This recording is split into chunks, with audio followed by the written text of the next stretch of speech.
The following talk was given at Mile High Church in Lakewood, Colorado. Please visit our website at milehighchurch.org.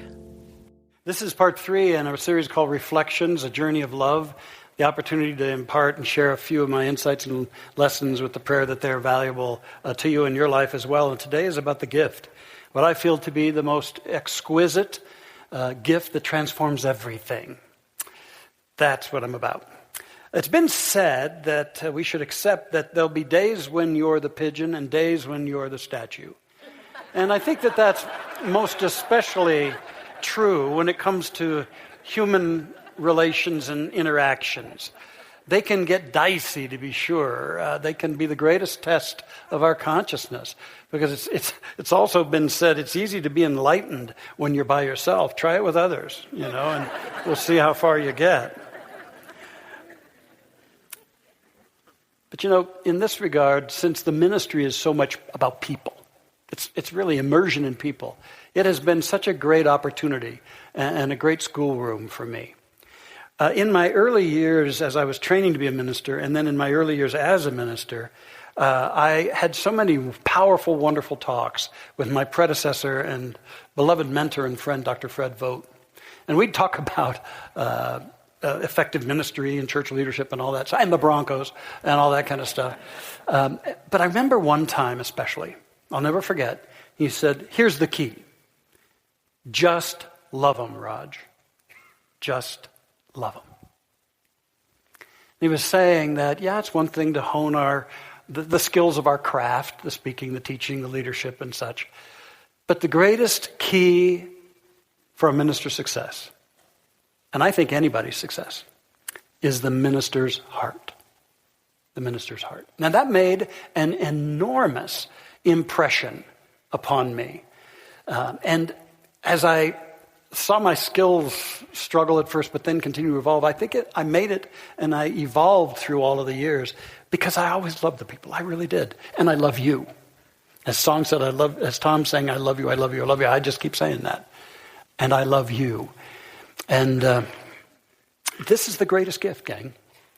The gift that transforms everything is the heart. And the good news, you got one. And you've got that center. And it can empower your life.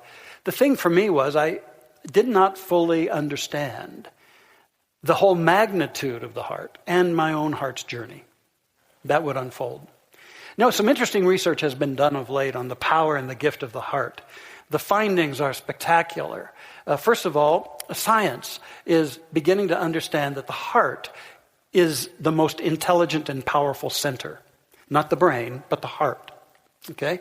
The heart it governs our internal states. The heart is precognizant. It knows things that are going to happen as much as 20 seconds before they do, before the brain, before the rest of the body knows. But mostly what science is telling us is they're realizing that the heart is our connection to the unified field. That field we've talked about and taught for years and years as the divine intelligence in which we live, move, and have our being. And that the heart is our portal, not only to that unified field, but the heart is our portal to our divinity and to our connection with the one. And thus our higher creativity and our highest evolution really occurs within the heart. And how beautiful it is to understand that.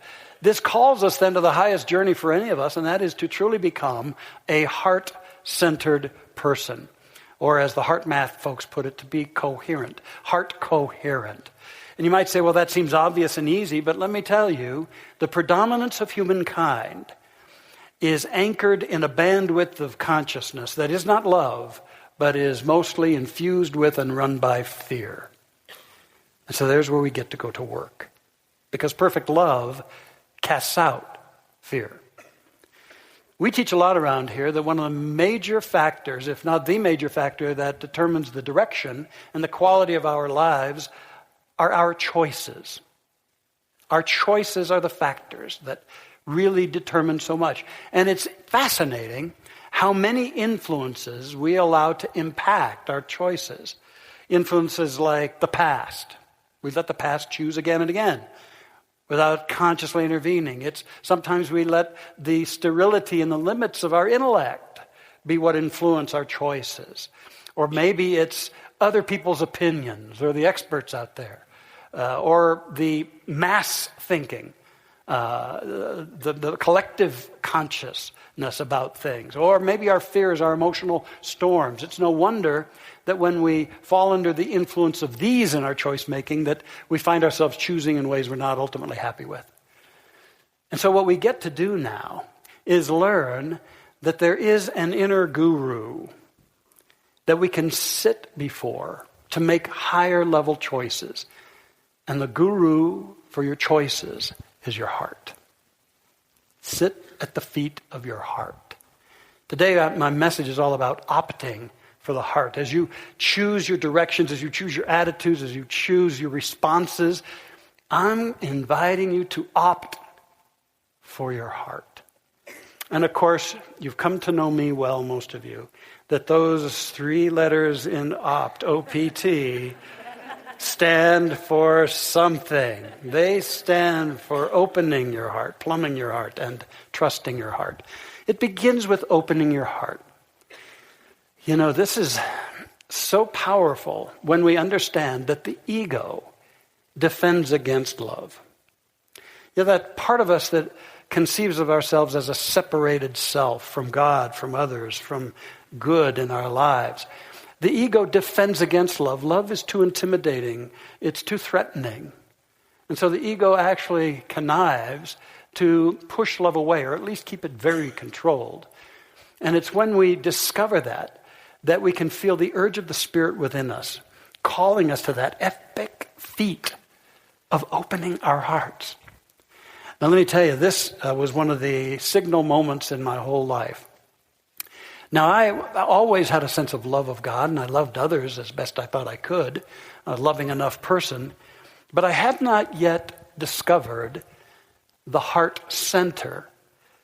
You see, the heart center, which in the Eastern world is called the heart chakra, is not just an organ in our bodies, but it's a vortex. It's an energetic, spiritual vortex in you and me. And I had not discovered that vortex fully. I hadn't discovered how I could open that and be in direct communion with my divinity and with the intelligence of the universe. I had not learned that yet. And so I had a lot of fear in my life. And I got to my early 30s, as I've written about in my book and shared before, with a somewhat protected and closed heart. And this was sabotaging my relationships. And what it took for me to make this discovery I've been talking about for years was a wounding and a betrayal. And I write about it in depth. I'm not going to go into that.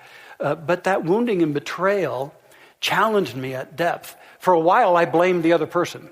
And we can do that. We can blame the situation, the accident, the person, whatever happened in the betrayal or the wound in our life.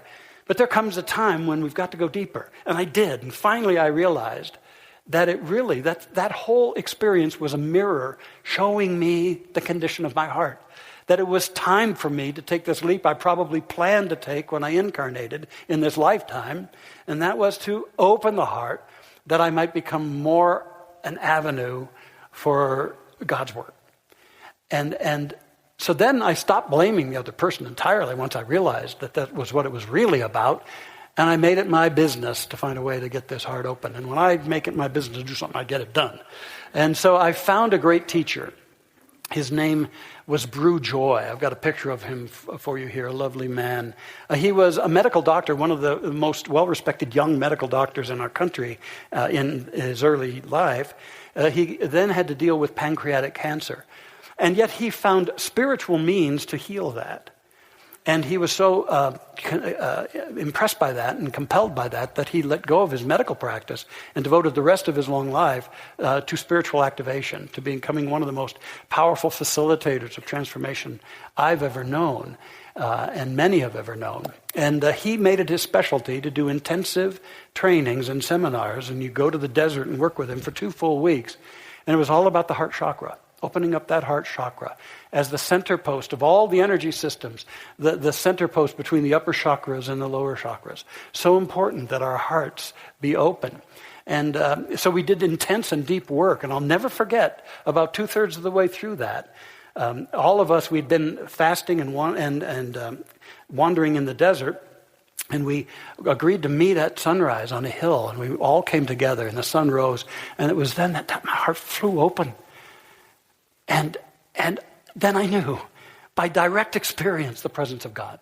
Then I knew a love that was so much more than theory or more than virtue. I knew a love that's the energy, that's the cohesive force of this universe. I knew it. And I was flooded with tears. The rest of the time I was there was so much energy in me, I couldn't hardly sit or sleep. It was just flowing through me. And that moment showed me the potential we all have to be healers, to be great emissaries of something so powerful, to bring forth the kingdom of heaven on earth through the power of God's unconditional presence as love. And it totally recast my whole ministry, reshaped it. It blessed everything in my life. And it's still a practice. You see, our society doesn't really want us to have open hearts. They want us to be puppets. But when you have an open heart, you're marching to different orders. You've got a different authority in your life. And that's what you go with. And so it takes practice. Daily, I work at opening the heart. We teach it in the meditation and prayer retreats. There's an in-depth heart-opening process at the conclusion of my book, because it's what is so powerful and important. It begins with opening your precious, powerful heart center. And that's what this ministry, too, will continue to carry forth, opening the heart. As we open the heart, then we have the privilege of plumbing the heart. Now, this isn't getting a bypass or something like that. This is delving into the depths and the richness that you gain access to through the heart. Again, it's your connection to the unified field, to all intelligence, to creative power and passion in your life. Really, the heart becomes the fountain for wisdom and inspiration and creativity and compassion. More than anything, the heart acquaints us with our deepest purpose.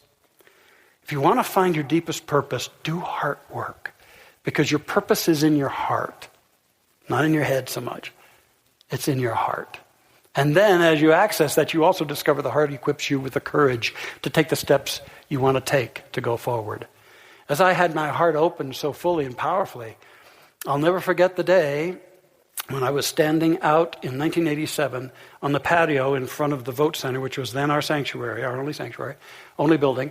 And I turned around, and there was the most beautiful woman I'd ever seen, whose energy was so compelling to me. I knew I had to meet her. And that was my beloved Erica. And it was the greatest moment. And after I figured out how I could win her over in an ethical way as a minister, about 9 months after I met this beautiful lady, we got married, and I adopted her sons. Her former husband had died several years earlier, and I adopted the boys. They're my sons now, and I've got 3 incredible kids from the oldest son and 2 from the youngest.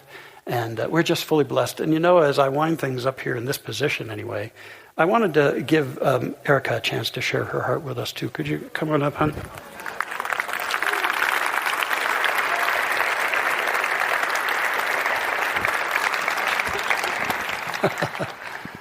Hey, precious. How you doing? I'm good. You've got a mic too. Just like Raz did. Erica, I want to publicly thank you, because all of the going on 31 years of our marriage, you've been in support of me in the ministry. And we've figured out how to stay even more connected despite the pressures in the schedule. And you've been just a champion and such a support to me, as I tell you over and over. And I just want to thank you also, because I know that you've been so giving to this congregation. 25 years as First Lady. So sweet. And 15 years a practitioner, and your fabulous work as a pro in improv and a performer. You're such a light. Of course, I love you to the depths of my being, but I know you love this place too. And you're about heart, too. Thank you. I love you too, baby. It's been an amazing, amazing run, and we're just getting started. Mm-hmm. And I love you. It's the easiest thing I do. Mm-hmm. Thanks. I feel very blessed. I feel that our path, too, has included so much heart. Right from the beginning, that's what I saw, was your wonderful heart, and we were connected there. And it has really guided us through all the ups and downs and the bumps in the road and all of that any relationship, any marriage will face. It's that heart. And the heart reminds me always that we're on the same team. We're on the same side. So that when we face something like that, whether it's a difference of opinion or perspective, that heart will guide us through that. And I've been so grateful for that. Yeah, we have definitely plumbed the riches of heart, for sure. Yes, we have. And it's cool. It's cool. And, I've sought to share with these beloved ones whom we love so much, our heart for Mile High going forward. But maybe you'd want to pipe in on that. Absolutely. I love this place. I love this congregation. I feel very blessed to have been surrounded by so many people, such as yourselves, for so many years. Just the delightful people, the mix of people we've met, the gifts, the humor, the fun, the tenderness has just been incredible. The outpouring of love has just been so beautiful. And that also extends then to facilities and the staff and the ministers. I just love you all so much. And the teaching of this church, I just have to say, has been such a life changer for me. It literally saved my life. To learn the principles through the classes, through the Sunday services. It teaches me to keep it up front. It helps me know that I can weave these principles in my life every day, so that when I face something that's difficult or surprising, anything like that, then that gives me something to go back to. It's like, oh yes, this could actually be for my own good. And I can look at it more that way. It might take me a minute, but I get there, and so I encourage you to keep coming, take the classes, join, new members, and be a full-fledged part of this beautiful community. I love you all. Yeah, you are a person of great heart in your courage as well, because I remember the first time we asked you to do announcements when we used to do them verbally, and you were shaking like a leaf. Some of you remember that. And then your willingness when Alan Arkin said you need to be doing improv, to dive in and lean into that with such heart and courage and perseverance. You're pretty awesome, baby. Well, thank you. Yeah. It's my wife. That's my wife. I love you, baby.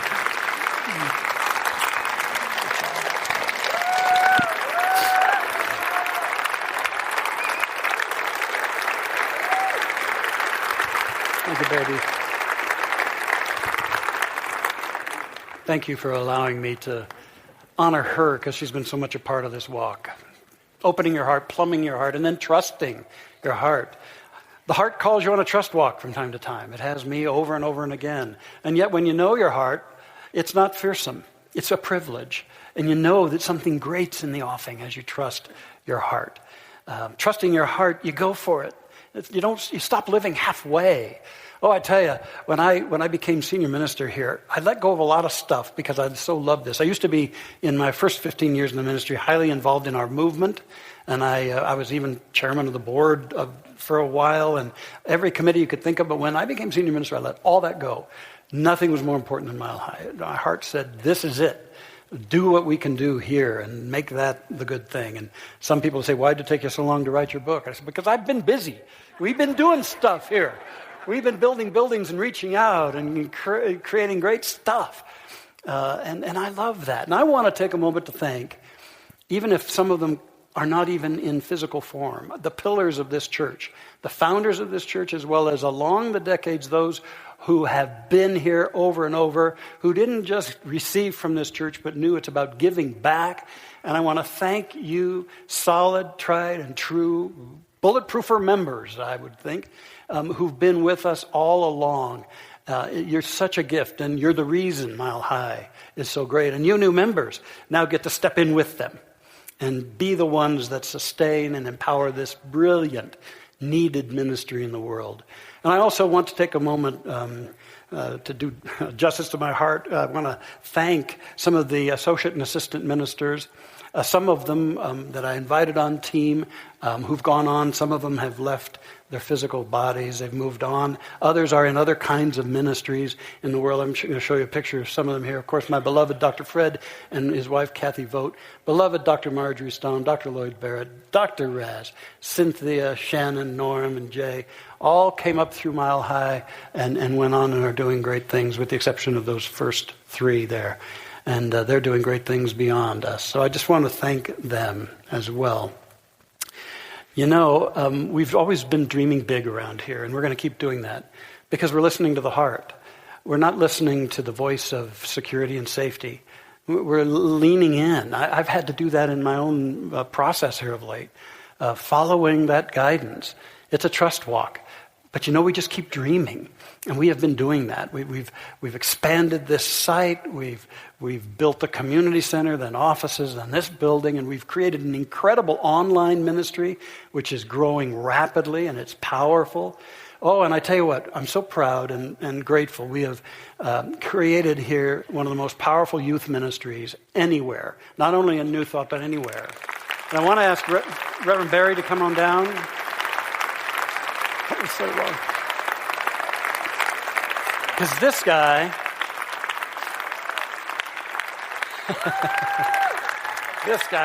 let me tell you, hold on.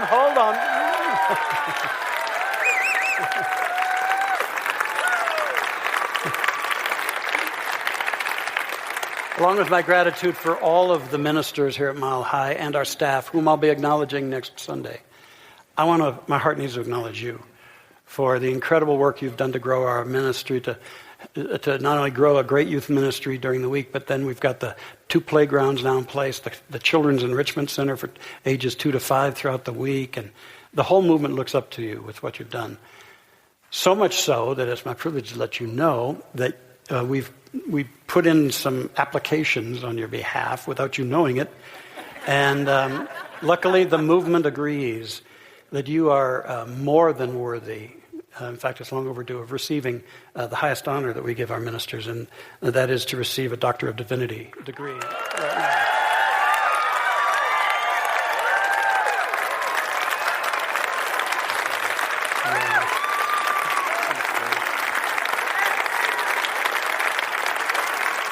Yeah.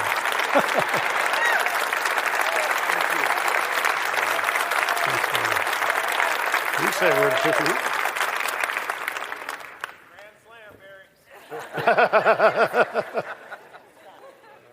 There you go. So, it's a great honor. For me, it hasn't really been work. It's just been fun. So I just enjoy myself here. I'm still going to think of myself as the announcement guy, basically. But I'm so glad we built this incredible container for our kids to grow in. Yeah. And I want to thank you for your support. Yeah. So, I'm not really moved by this at all. But just another day for me. I want to thank all of you because as we have grown this youth ministry into this epic thing, I've felt so much support from all the people here. And you're the reason that it works. So thank you. And I love you. Dr. Barry Ebert. Get used to that, buddy. I love you, man.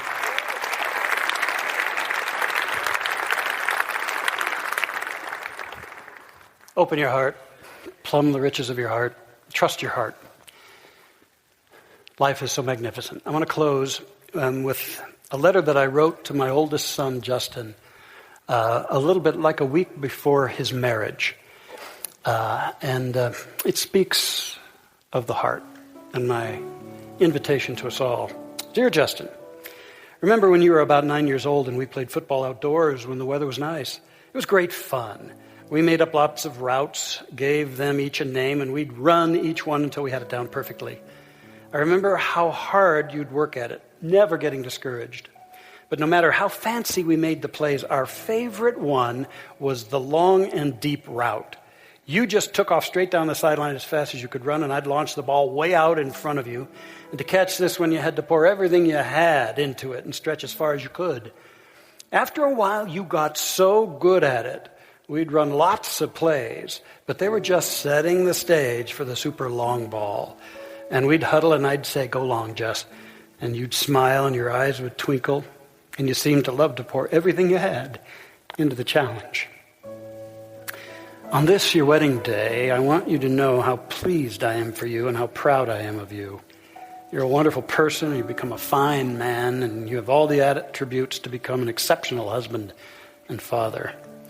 At some level, these new roles may seem intimidating. If you even slightly feel this way, just remember the many powerful qualities you possess. Marriage is better than I thought it could ever be. There are so many joys, adventures, challenges, and precious memories. And I've found that love keeps deepening. It starts with romantic attraction, but extends way beyond that if we let it. There's a heart and soul connection, and when this emerges, it's the greatest experience in life. It usually takes a lot of dedication and hard work to get there, though. And then there's fatherhood. Oh, do I ever cherish it. You and Bobby are such blessings, and I love you forever. You've taught me so much and allowed me to be involved in your lives, and this path requires a lot of energy too, but the rewards are phenomenal. So please don't forget that in the game of life, Justin, you are a winner. You've overcome and become so very much already. Just rely on the best you have in you, the way you used to run routes, especially the super long one, and everything will be great. So as you find yourself poised before all these incredible experiences, I'm huddling with you in my heart. And all I've got to say is, go long, Jess. Go long. And that's why I say to each of you, go long. Go long, dear hearts. Go long with heart. That's why I say to all of us, together, go long, Mile High. Go long. Let's have a prayer. So we stretch forth, giving it all we have to live our lives from the great center of all being, the heart. Breathe into your heart for a few moments. Let go of fears and stresses in your life. Let go of the past. Just breathe into the mighty power of divine love there in your heart. Let your heart relax. Permit it to warm you, inspire you. Perhaps you're feeling a greater spaciousness as you break from the confines of fear. And as you abide in the heart, know the universe smiles. The prodigal child has come home to love, and we are there. I give thanks for your heart center, your brilliant opening into God's love. I know and affirm that each divine being here is an avenue and an emissary, a conduit for love. I know this is your design and destiny, and I affirm that each one of us is finding our way to ever more fully live from the heart center, the power of our life, the greatest gift that transforms everything.